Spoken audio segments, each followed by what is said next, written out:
मित्रांनो, लग्नानंतर होईलच प्रेम या मालिकेच्या आजच्या भागामध्ये आता त्या दोन्हीही जोड्या सत्यनारायणाच्या पूजेसाठी अगदी तयार होऊन आलेल्या असतात. जीवा नंदिनीकडे पाहतच राहतो, तर काव्या ही पार्थकडे पाहत असते. फक्त घरच्यांचं मन जपण्यासाठी हे दोघेही पूजेला बसणार असतात. त्यावेळी गुरुजींनी आता सर्व तयारी तर ऑलरेडी करून ठेवलेली असते. तेव्हा ते म्हणतात, मानिनी अगं 2 ताम्हण घेऊन ये बरं. मग त्यावरती विक्रम म्हणतो, अहो तांबे पण लागतील ना? मग गुरुजी म्हणतात, हो लागतील की. तेव्हा विक्रमसुद्धा तिच्या पाठोपाठ जातो. इकडे काव्य आणि पार्थ एकदमच शांत असतात, त्याचबरोबर जीवासुद्धा. मग काव्या ही सतत आपली पार्थकडे पाहत असते. त्यावेळी रम्याची नजर दोघांवर पडते आणि मनातच विचार करू लागते की डिवोर्स घ्यायचा असूनसुद्धा हे दोघेही सत्यनारायणाच्या पूजेसाठी अगदी जोडीने बसायला लागलेत. पण हो, आता मामा मामीला काही आता सांगू शकत नाही ना. पण हरकत नाही, आता कधी ना कधी कळणारच आहे त्यांना या दोघांच्याही डिवोर्स बद्दल. आणि एकदा का ते कळलं ना, तर पार्थ बरोबर जोडीने सत्यनारायणाची पूजा ही मीच करणार असं रम्या मनातच विचार करते आणि हसत असते. आपले केस वगैरे सावरत असते. तिच्या चेहऱ्यावरची तीच स्माईल पाहून आता वसूलाही जरा आनंदच होतो. तर आता सत्यनारायणाच्या पूजेला मी म्हणजेच रम्या पार्थ देशमुख पुढच्या वेळी बसणारच असं मनाशी रम्याने ठरवूनच टाकलेलं असतं. आणि म्हणूनच वसू तिला विचारते, काय ग?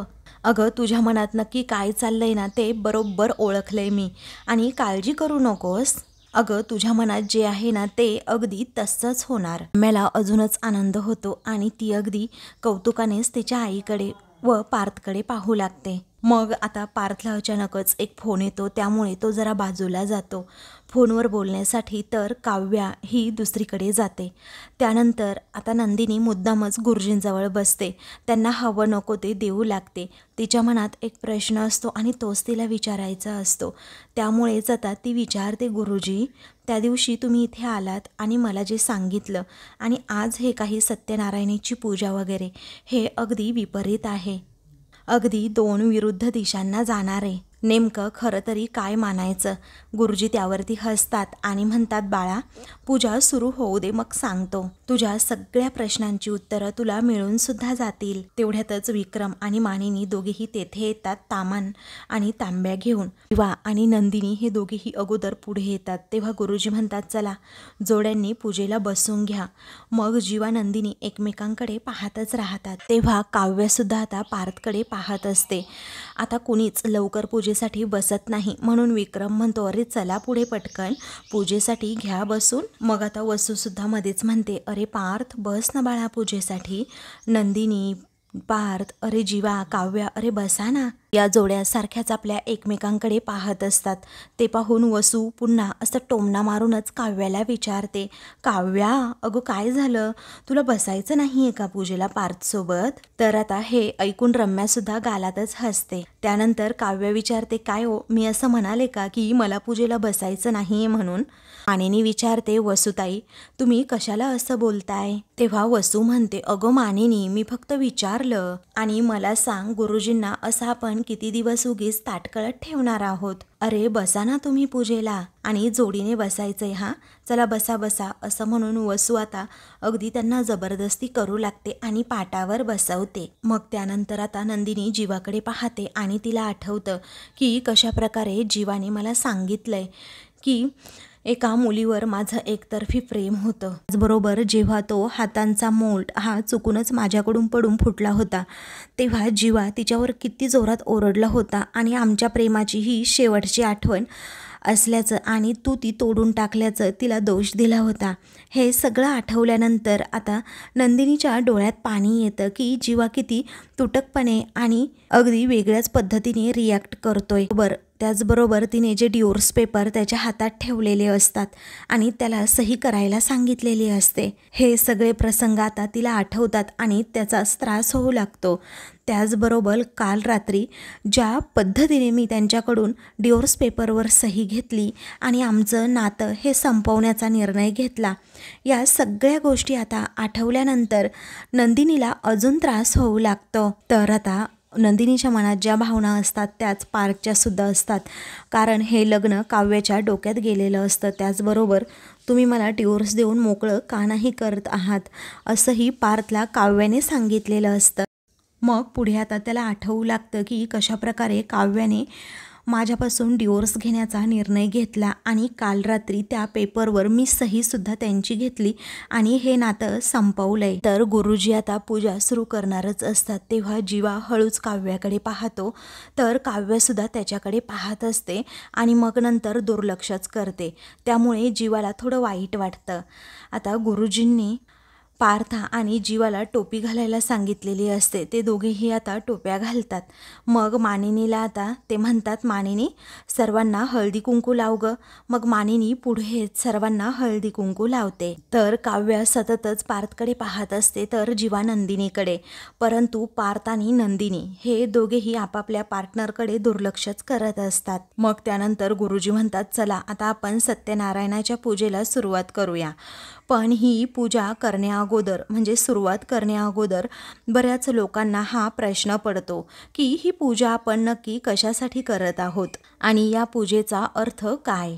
कारण सत्य कोणतं जाणायचं, प्रत्येकाचं सत्य हे वेगवेगळं असतं. पण माझ्यासाठी सत्य म्हणजे तुमचा आतला आवाज. आता तुम्हालाच मी सांगेन तुमचा आतला आवाज काय सांगतोय हे ऐका आणि त्याप्रमाणेच तुम्ही वागा.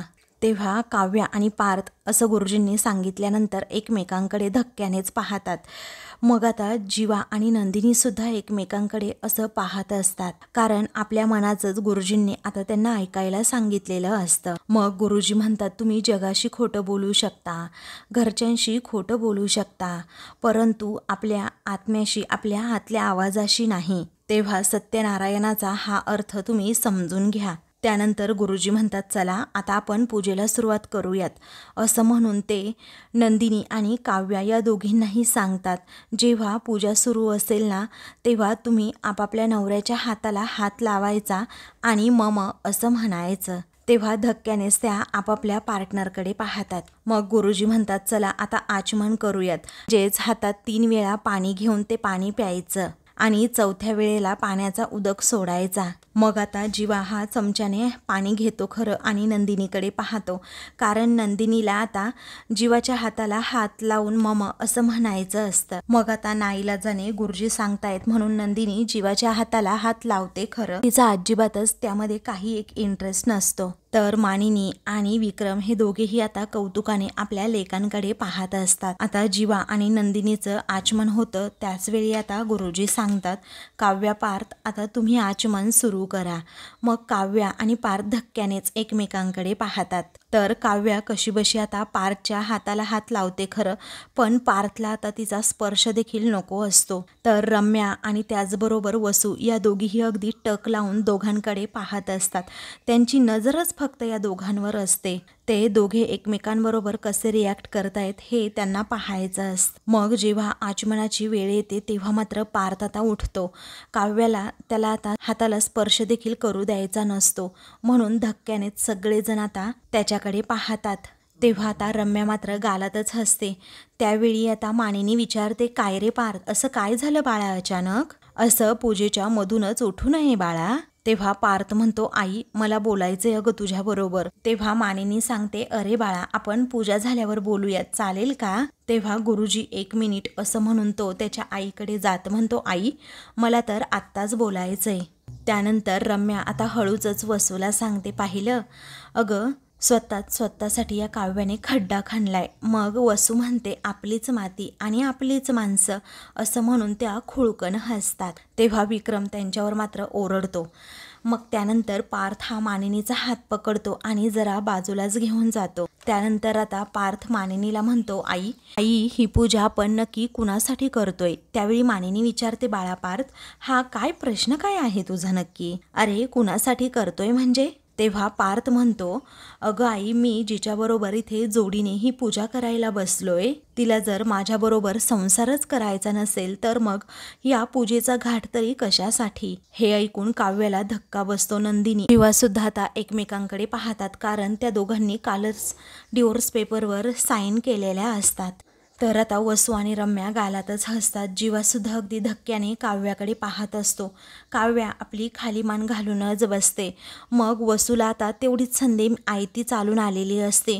ती म्हणते, पार्थ, हे तू काय करतोस बाळा?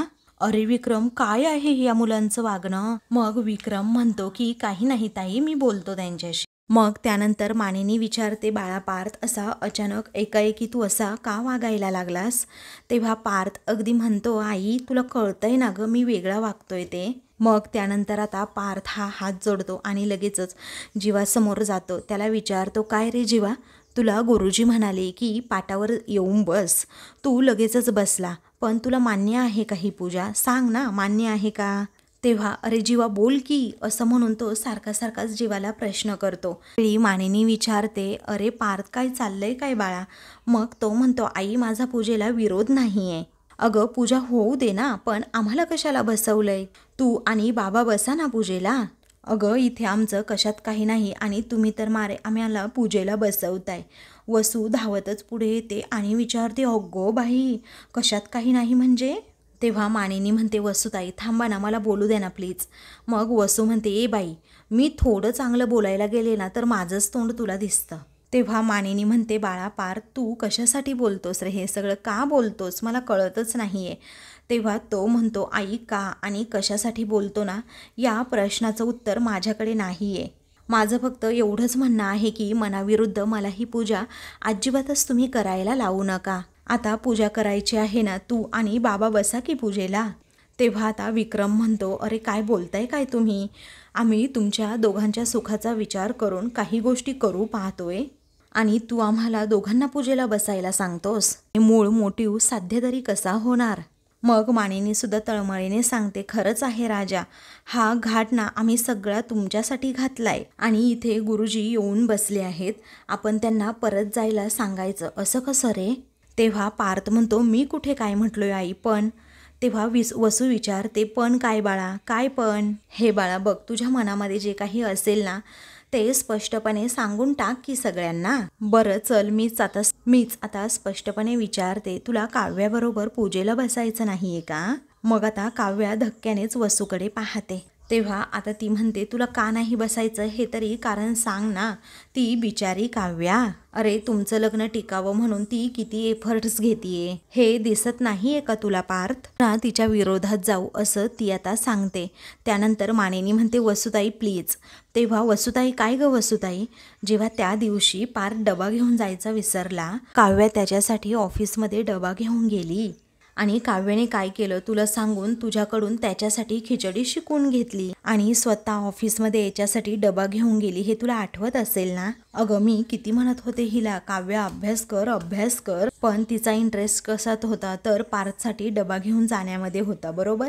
तेव्हा पार्थ मात्र रागातच आता काव्याकडे पाहत असतो आणि जीवासुद्धा धक्क्याने पार्थकडे पाहतो, कारण त्याच्या भावाला एवढं त्याने रागात अजूनपर्यंत तरी पाहिलेलं नसतं. मग वसू विचारते, काय रे पार्थ, हे जे तिने तुझ्यासाठी केलं हे इतक्या लवकर विसरलास तू? मग आता रम्या म्हणते, आई तू म्हणतीये ना ते अगदी बरोबर आहे. अरे पार्थ, तुझी काहीतरी ना गल्लत होतीये. अरे मान्य आहे, महिनाभर तुझी बायको तुझ्याशी अगदी भांड आणि भांडली, पण आय गेस वटपौर्णिमेनंतर काहीतरी झाले काव्याला. अरे तिला ना तुझी जरा काळजी वाटते आणि जीवासुद्धा अगदी बायकोसाठी गजरे वगैरे घेऊन येतो. आणि मामी चिठ्ठी पाहिली असेल ना तू त्या दिवशी? मग आता मानिनी म्हणते, हो. त्यावेळी रम्या हसतच म्हणते, माझ्यानंतर लव्ह लेटर या घरात लिहिणारा जीवा हा पहिलाच आहे. इतके क्यूट एफर्ट्स घेतोय ना तो, तुला कसं सांगू?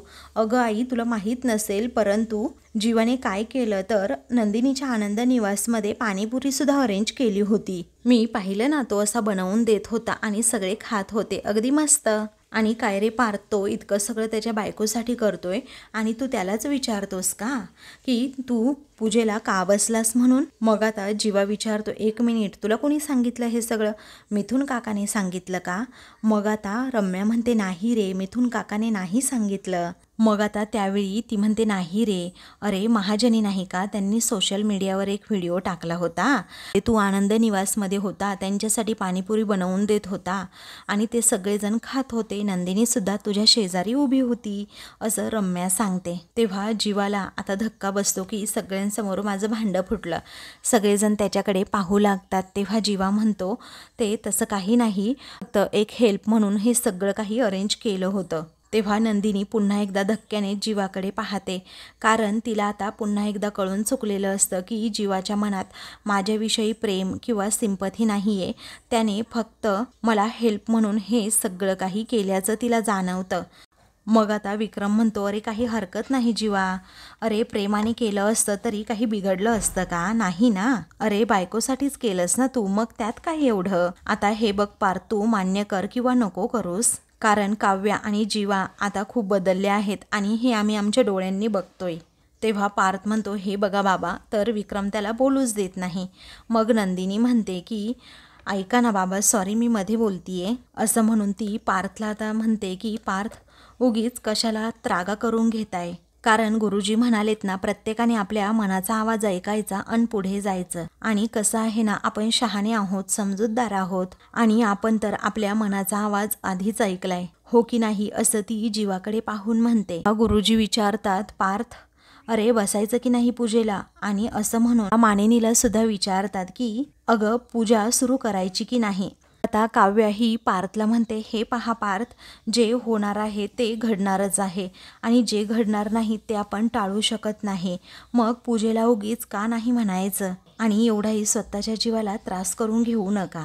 मग त्यानंतर आता गुरुजीसुद्धा पार्थला समजावतात, पार्थ, मनात शंका येणं हे रास्त आहे आणि आपल्याला असं वाटत असतं की आपणच आपलं आयुष्य हे आखत असतो, पण देवाने आपल्यासाठी आपली मोठं योजलेलं असतं, चल बस आणि ये पूजेला, असं म्हणून आता गुरुजी त्याला तशी रिक्वेस्ट करतात. घरातील सगळेजणसुद्धा मग कशाबसा पार्थ हा पाटावर बसतो आणि मग जीवासुद्धा, त्याचबरोबर नंदिनी आणि काव्यसुद्धा आता पार्थ जीवा शेजारी बसतात. त्यानंतर आता गुरुजी हे पूजा सुरू करतात, तर नंदिनी पुन्हा जीवाच्या हाताला हात लावते आणि ते आचमन करतात. त्यावेळी इकडे काव्यसुद्धा आता पार्थच्या हाताला हात लावते. मग आता त्यानंतर आता पूजा सुरू असताना सगळं काही व्यवस्थित सुरळीत सुरू असतं, म्हणजेच गुरुजी ज्याप्रमाणे सांगतायत त्याप्रमाणे ही पूजा आता बरोबर ते विधीसुद्धा अगदी सुरळीतपणे चालू असतात. तर जीवा आणि नंदिनी हे दोघेही आता हात जोडतात आणि शांतपणे अगदी एकमेकांकडे पाहत डोळे बंद करून घेतात. तर काव्या सततच पार्थकडे पाहत असते, तिचं लक्ष आता पूजेत नसतं, कारण पार्थने सगळ्यांसमोर हा जो काही बॉम्ब फोडलेला असतो ना, तो आता खरंच काव्यासाठी खूप धक्कादायक असतो. दोघांच्याही डोळ्यात आता पाणी असतं, परंतु दोघेही एकमेकांना आपलं दुःख सांगू शकत नसतात, कारण कुठे ना कुठे काव्याचा सुद्धा नकळतपणे जीव आता पार्थमध्ये अडकलेला असतो. तर मानिनी आणि विक्रम या दोघांनाही आपापल्या लेकांच्या संसाराची खूप काळजी लागलेली असते. त्यानंतर आता गुरुजी म्हणतात की पूजा संपन्न झालेली आहे. मग सगळेजण पुन्हा एकमेकांकडे पाहतात. मानिनीच्या चेहऱ्यावर अजिबातच तेज नसतं, पण आता गुरुजी तिला सांगतात, मानिनी बाळा, प्रसादाचा शिरा घेऊन ये. मग आता मानिनी प्रसादाचा शिरा आणण्यासाठी आतमध्ये जायला निघते. तेव्हा वसू म्हणते, अगं थांब, मी घेऊन येते. त्यावेळी रम्या म्हणते, थांबा, मी सुद्धा येते. मग आता विक्रम म्हणतो, चला जीवा आणि पार्थ, तुम्ही दोघांनीही उठा, आपापल्या बायकांसोबत गुरुजींना जोडीने नमस्कार कर. तेव्हा विक्रमने सांगितल्याप्रमाणे आता जोडीने नमस्कार करायचाच कसा, हा जीवा आणि नंदिनीला पडलेला प्रश्न, त्याचबरोबर काव्या आणि पार्थला सुद्धा पडलेला खूप मोठा प्रश्न असतो, कारण त्या दोघांनीही आता या आपल्या पार्टनरपासून डिवोर्स घेण्याचा निर्णय घेतलेला असतो. तेव्हा काव्या आणि पार्थ हे दोघेही जोडीने गुरुजींसमोर जातात आणि लगेचच आशीर्वाद घेतात. तेव्हा गुरुजी आयुष्यमान भव असा आशीर्वाद दोघांनाही देतात. तेव्हा विक्रम कौतुकाने जाता पार्थ आणि काव्याकडे पाहत असतो. त्याचबरोबर आता नंदिनी आणि जीवासुद्धा पुढे जातात आणि आशीर्वाद घेतात, तेव्हा त्या दोघांना सुद्धा आयुष्यमान भव असाच आशीर्वाद गुरुजी देतात. मग पुढे आता अखंड सौभाग्यवती भव, असेच सोबत तुम्ही सर्वजण एकत्र राहा, असं जेव्हा गुरुजी पुन्हा एकदा आशीर्वाद देतात तेव्हा मात्र सगळेजण आता त्यांच्याकडे पाहतात. कारण एकत्र राहायचं म्हटल्यानंतर आता एकमेकांविषयी प्रेम तर हवं असं सगळ्यांच्या मनात एका क्षणी येत असतं. त्यानंतर विक्रम आता म्हणतो की गुरुजी असं अष्टपुत्र सौभाग्यवती भव वगैरे असे काही आशीर्वाद नसतात का हो आत्ता? मग आता सगळेजण हसतात. त्यावेळी मानिनी म्हणते, तुमचं ना आपलं काहीतरीच असतं हां. मग आता गुरुजी स्वतःच म्हणतात, आजकाल कसं आहे ना विक्रम, बऱ्याच जणांना मुलंच नको असतात. अहो काहींना तर अगदी लग्नसुद्धा नकोच असतं, फक्त आणि फक्त डिवोर्स हवा असतो, असं म्हणून ते या चौघांकडे सुद्धा पाहतात. मग नंदिनी, जीवा, त्याचबरोबर पार्थ, काव्या धक्क्यानेच गुरुजींकडे पाहतात. कारण त्या सगळ्यांच्याच मनातलं आता गुरुजींनी बोलून दाखवलेलं असतं. तर आता मित्रांनो, पुढील भागामध्ये गुरुजी काव्या आणि नंदिनीला सांगतात की तुमचं लग्न झालं तेव्हा तुम्ही ते मंगळसूत्र उलटं घातलं होतं, परंतु आता तुम्हाला या क्षणी ते मंगळसूत्र सुलटं करून घालायचंय. हे असं सांगितल्यानंतर त्या दोघींनाही खूपच धक्का बसतो. तेव्हा आता जीवा आणि पार्थ हे दोघेही आपापल्या बायकांकडे पाहत असतात, कारण त्या आता दोघीही मंगळसूत्र काढतच असतात.